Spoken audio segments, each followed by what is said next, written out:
All right, so let's talk about it. What up, though? Welcome back. Look, guys, life is interesting. Um, the five principles are meant to try to help ease the uncertainty, the difficulties that hit us that are inevitable in this life. I enjoy talking to you guys. I enjoy taking you guys on this journey with me. Right now, if you're not familiar, I am in, I shot an episode in my condo unit. I'm on top of the condo unit on the 53rd floor. I'm on the 53rd floor right now of my condo that I'm staying in Kuala Lumpur, Malaysia, right next door to the Twin Towers. It's a beautiful, beautiful view, beautiful location. The area I had to come here because I had to reset my stay in Bali, because with the e-visa now you can only stay up to, you can stay up to 90 days, but you can only re-up your visa every or two times, because you get 30 days in visa upon entry. Well, if you extend it for another 30 days, you get one more chance to extend it for another 30 days. Again, that will equate to the 90-day extension that we normally are used to as Americans with our US passport, right? So I already maxed that out. So that's why I had to step out to reset. So I'm here resetting right now. And it's a beautiful situation. Like I said, I can't complain. If you see between these pillars, I'm trying to show you guys, between these pillars are the towers, right? Um, and with the bridge, the infamous bridge and all that stuff. If you can see between right here, I'm trying to show you the angle. So the pool is up here and the gym is up here. Like I said, it's a very unique spot to be in. But this is why I chose to reset, because to come here for, say, a week or 2 weeks, it's not breaking the bank to do it, right? This is why a lot of people jump from Bali if they have to, border hop, like I am having to do for right now, because baby girl lives in Bali year round. In order for me, like I said, to extend without having to get the digital nomad visa or the Kitas visa. Kitas visa being the visa that allows you to work in, or open up a business rather, in Indonesia, Bali. But that one comes at a hefty price. And plus, once you open that Kitas visa, you cannot work inside your business, which is different, because they do it for a reason. 'Cause they want the locals to be able to get gainfully employed and not just have foreigners come in and start employing their people, right? And then taking away from the livelihood for the locals, the natives.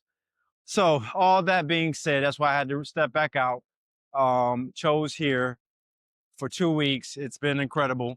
Have another 3 or 4 days left before we head back to Bali to restart my stay there and do the visa extensions and all that for another 60 to 90 days, or whatever we choose. But with that, like I said, life brings about difficult times, difficult moments, things that, are going to hit you out of nowhere.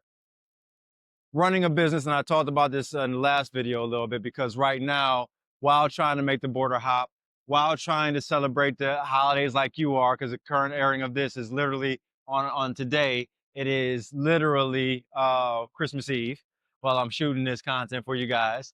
But the business is going through some struggles, right? And like any business and like any struggles, you have to work through it, right? But it's funny because it's timing. I'm not in the consistent location that I'm used to. I'm having to move around, right? And moving around, you got to get adjusted, situated. The hours change, even though Bali's an hour ahead.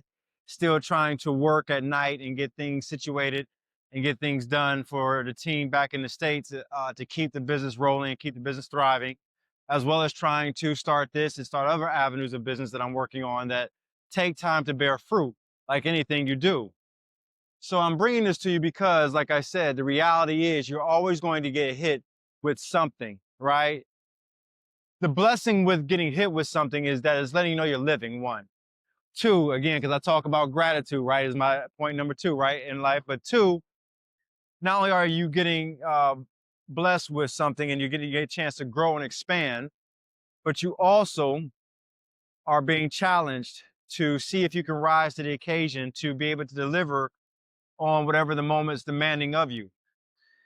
And I'm gonna tell you like this, you're gonna get hit in the moment with comments from people who've known you for a while, who work close to you, who think that you are not handling things right, not doing things right. And they're entitled to their opinion, their feeling, whether right, wrong, and different. People have their perspective because, again, how they're looking at from their angle what they see. And if the chaos around you is chaotic and uh, it's unearthing some things, some of what they have to say might be true.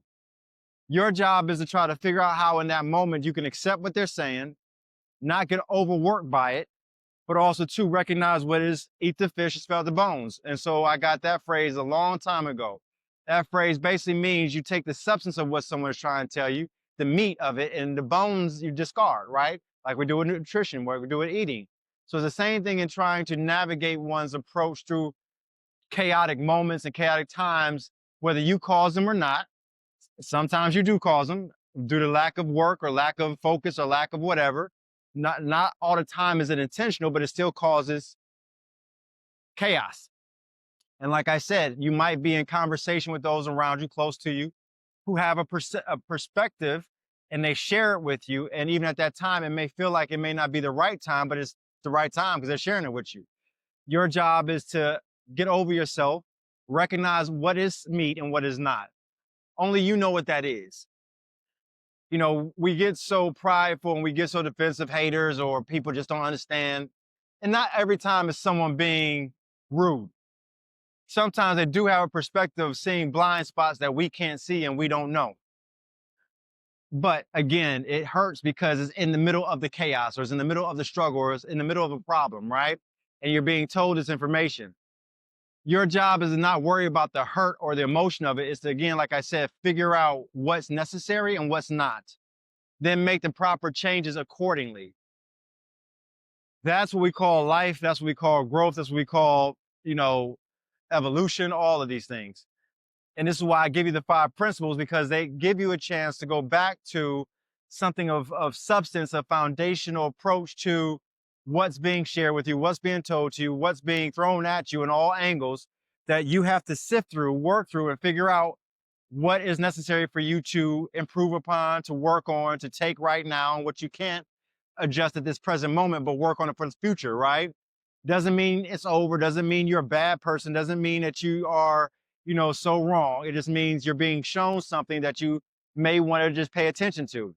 That's all pain is, that's all hurt is, that's all, you know, fear is. It's an alertness of something you're not apprised of that you need to be apprised of from what the powers that be, the universe, God, whatever you want to say, are trying to alert you of that you may not be aware of at that particular time. Our job is to sit in it, think about it. Again, step number 3, deep stillness, right? Sit in that deep stillness to talk with your higher power, to convene, to say, hey, why am I messing up on this? How did I get this? Where did I get wrong to get here? How can I correct? And it's not wrong, but how did I go off path, right? To fix this. What is it that I'm missing? They said this about me. They're saying this about me. These seem to be the consensuses from multiple people about what I am or am not doing and who I seem to be or not be. What does this mean? How can I correct it, course correct? And if it's necessary to course correct or if it's not necessary to course correct. These are all factual and proper ways to go about living a proper life. Not to take it so detrimental to where, again, you feel like you're so distraught, you're such a bad person, you're so wrong, you can't correct it, all that stuff. It's never about that. It's about doing what's necessary to improve for you.